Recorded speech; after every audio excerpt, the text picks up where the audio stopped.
Under the second Trump administration, the line separating church and state seems to be rapidly dissolving. This week, FBI Director Kash Patel fired a group of analysts over a 2023 memo about, quote, radical traditionalist Catholic ideology that had long been a focus of Republicans, saying that it showed evidence of anti-Catholic bias at the Bureau. But our colleagues Carol Leonnig and Kenton Delanian report an investigation found no evidence of that kind of bias here. This comes as the Pentagon has removed 180 faiths from its list of recognized religions, meaning service members will have limited number of religions that they can claim, with most of them being Christian denominations. Joining us now is journalist Katherine Stewart. She's the author of the New York Times best-selling book, Money, Lies, and God Inside the Movement to Destroy American Democracy. Katherine, it's great to have you on the show. You've written extensively about the separation of church and state and the rise of religious nationalism. Set the stage for us here. What we've seen on these issues within Trump's second term. Well, I think that look, this is clearly an attempt to privilege a certain form of religion in our government and society, and to signal that there are other forms of religion that are not approved and that can be subject to discrimination and can be slighted. So I want to show the graphic of the list of recognized religions at the Pentagon until they were recently reduced.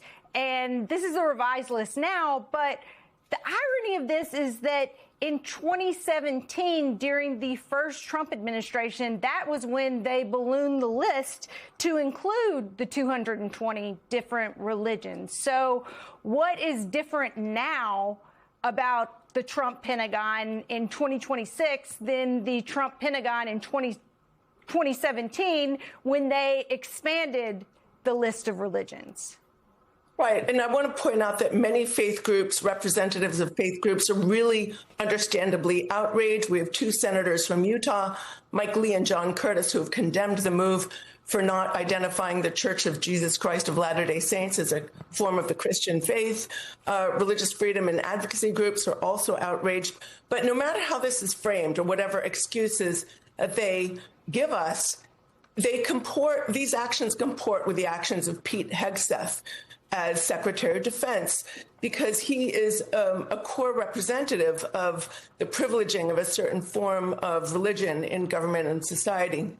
In fact, the announcement linked actually to a video posted to social media by Hegseth, in which he said that the military's chaplain corps had become infected by political correctness and secular humanism. So they're using the power of government to establish a set of approved religious viewpoints and denigrate others.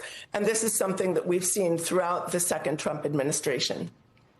Katherine, we're also seeing some of this incorporated into schools as well. In Texas, 365 of the state's 1,200 school districts and charters have opted to use the reading and language arts portion of the curriculum from Bluebonnet Learning, which is the state-approved curriculum that includes religious stories and mostly Christian references to religion.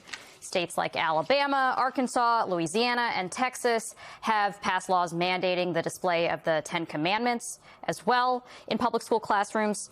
How concerned are you for this generation of children who are going through this, particularly children who are of different faiths from those that are represented in these curricula or in the display of the Ten Commandments?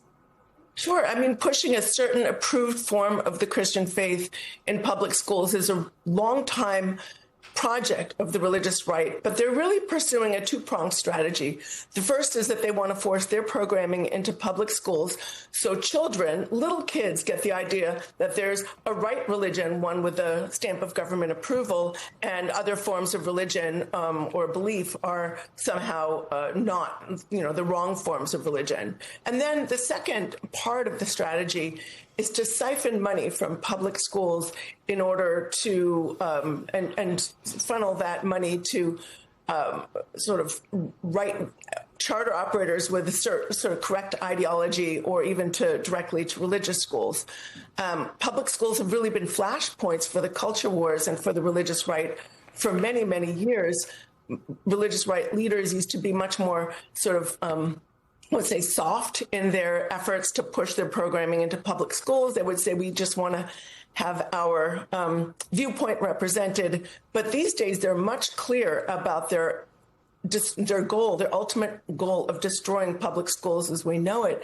They hate public schools because they are non-sectarian, neither promoting nor denigrating any particular form of religion.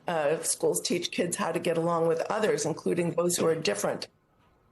So, Catherine, a quick question for you in whether or not you think this is more reactionary to where the country is and the administration is responding to this kind of groundswell of religiosity in certain ways, or do you think this is coming from an administration that is ideological and trying to advance this religiosity by pushing it down into more into the community and more into the society? It's absolutely ideological. I mean, look at Project 2025. It's kind of a project that brings together the religious right, representatives of the religious right and the new right that are, extremely ideological. But we have to remember that the religious right provided the most, I would say, robust and reliable sector of voters for Trump. He would not have won the election without their support, and he's rewarding them.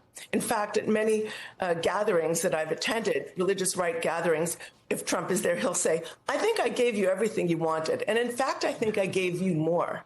Now, remember, he's not saying we got everything we wanted. He's really telling them, you showed up for me and I'm going to show up for you. All right, Catherine Stewart, thank you so much. Great to have you on, as always. Really appreciate your insights.